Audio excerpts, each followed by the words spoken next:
參加咗 V Star 可以令到我接觸到唔同嘅活動啦，例如去咗參觀呢個沙頭角啦，即係我本身都冇諗過可以去到啲咁特別嘅地方啦。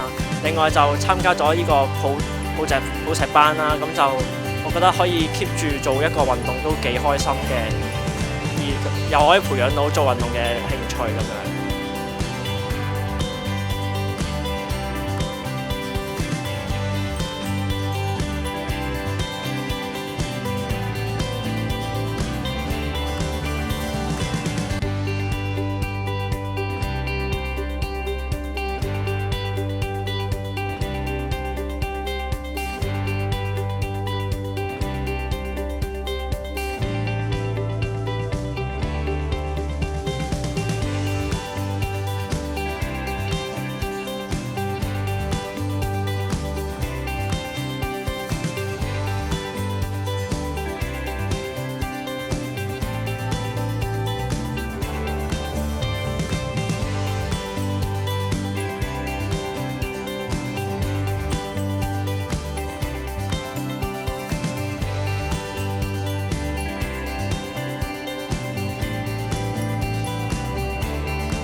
好多謝 V Star 俾我參加呢個活動啦。咁平時可能自己都比較少做運動嘅，但係參加咗 V Star 就俾我接觸到抱石。咁佢因為每個禮拜一次啦，咁亦都養成咗我做運動嘅習慣。